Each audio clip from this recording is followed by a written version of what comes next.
Hello students. So today we are going to do exercise 4. It is related to problem sums. These are additional problem sums related to addition.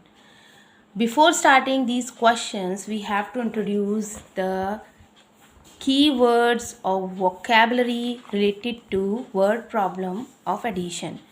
Students addition से related word problem के लिए हमें कुछ keywords learn करने होते हैं. We should know about these keywords and it will increase our vocabulary also. So these keywords are plus, sum, all together, total, how many all मतलब total में कितना total, add, how many are there मतलब जितने भी हैं सारे उनमें से. मीन्स ये जो वर्ड जहाँ आते हैं इसका मीन्स होता है कि वहाँ हमें एडिशन करना है. Okay, so these are the key words that you have learn for the word problem. Okay, now come to the exercise 4. There is question number 1. Okay, this is question number 1. A factory manufactured 72,584 locks in the year 2015 and 37,846 locks in the year 2016.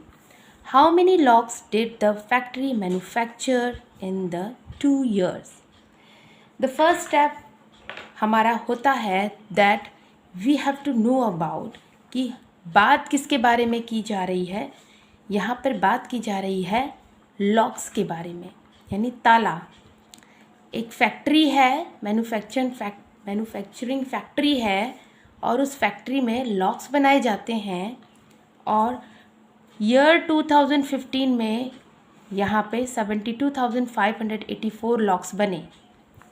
Okay, next year 2016 में 37,846 locks बने. And question में आपसे पूछा गया है कि how many, okay मतलब how many locks did the factory manufacture in the 2 years. अब देखिए यहाँ पे वो कीवर्ड आया ना, how many.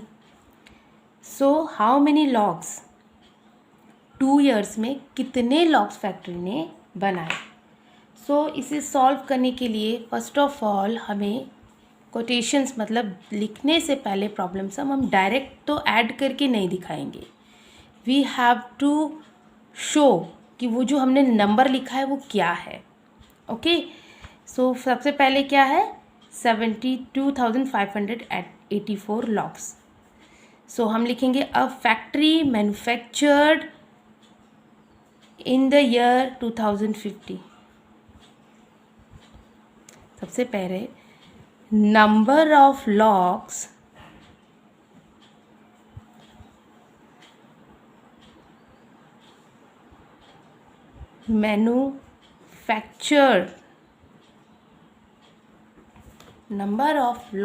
manufactured in the year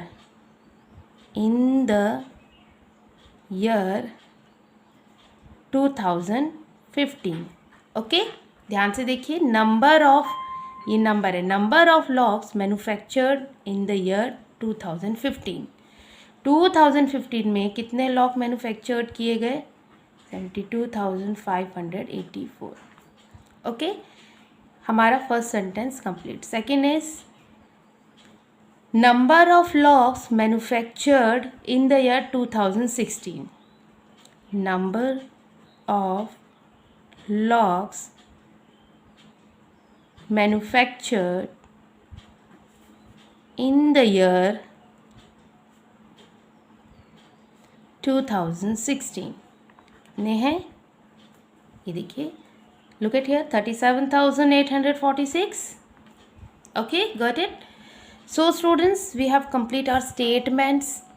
so अभी हमने कर दिया है. अब हमें क्या करना है, ऐड करना है. but before adding that we have to know कि हमें आखिर आंसर में लिखना क्या है, कैसे लिखना है. How many locks did the factory manufacture in the 2 year. ठीक है, सो अब हमें फाइंड आउट करना है number of locks manufactured by factory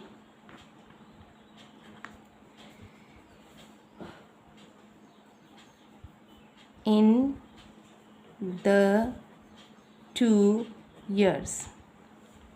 Okay, so we have to find out. कैसे find out होगा? 72,500.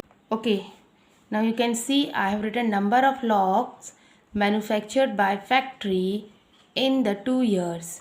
ये आपको 72,584 प्लस 37,846 लिखना है. देन अब इसको आप एडिशन फॉर्म में लिख देंगे इस तरीके से. प्लेस वैल्यूज़ लिख दी है, दोनों वैल्यूज़ लिखी हैं. Then we will add 10 0 carry over 1.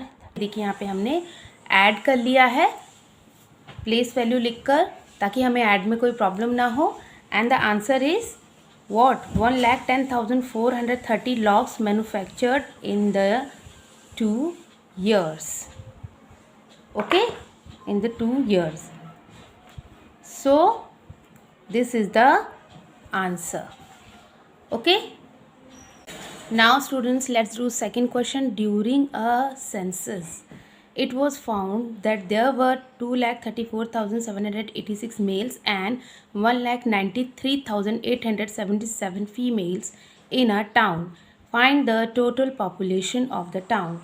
इस क्वेश्चन में सेंसस होता है जब आपको पता है पॉपुलेशन वगैरह काउंट की जाती है, तो वो जो टोटल डेटा हमें मिलता है वो सेंसस होते हैं, उनके लिए सेंसस के फॉर्म में होते हैं. सो जब हम पॉपुलेशन काउंट की जा रही थी, सेंसस काउंट किया लिया जा रहा था, देन एक टाउन में ये देखा गया कि वहाँ पर मेल यानी कि जेंट्स इतने हैं और लेडीज़ इतनी हैं. अब हमें क्या बताना है? टोटल पॉपुलेशन, मतलब टोटल वहाँ की पॉपुलेशन कितनी है. टोटल बताने के लिए हमें जेंट्स और लेडीज़ दोनों को ऐड करना होगा. Okay, so you can see first of all हम स्टेटमेंट लिखेंगे. Number of males during a census कितने थे? इतने. Number of females during a census, females का लिख दिया हमने. Total population of the town, total के लिए हम क्या करेंगे? दोनों ही पॉपुलेशन जो हमारे पास है नंबर, उनको ऐड करेंगे. और ये देखिए हमने यहाँ पर ऐड कर दिया है, ये हमने टोटल ऐड कर दिया है. और ऐड करने के बाद हमारा आंसर जो ये आ रहा है, हम लिखेंगे the total population of the town is 4,28,663. So this question is solved. Come to the next.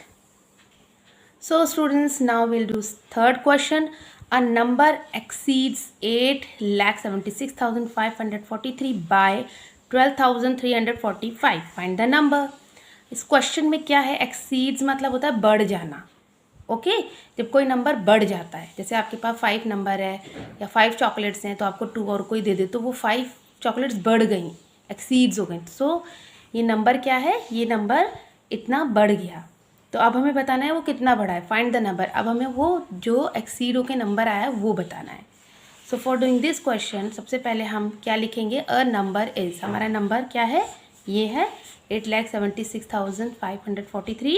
Exceeds bye कितना नंबर बढ़ा है? किससे कितना बढ़ा है? इतना बढ़ गया है, 12,345. नाउ द नंबर इज़, अब जो नंबर है वो बताने के लिए हमें दोनों नंबर्स को ऐड करना होगा. अब यहाँ देखिए ये हमने ऐड कर दिया है. Okay, so after adding will got 8,88,888. This is the answer. Okay, come to the next. Our next question is, what is the sum of the greatest 5-digit number and the greatest 6-digit number? ध्यान से समझिए इस question को. What is the sum? सम क्या होता है? ये देखिए कीवर्ड है टोटल का. फाइंड व्हाट इज़ द सम. हमें सम बताना है of the greatest 5-digit number. हमें 5 डिजिट ग्रेटेस्ट नंबर और 6 डिजिट ग्रेटेस्ट नंबर का सम बताना है, यानी टोटल बताना है.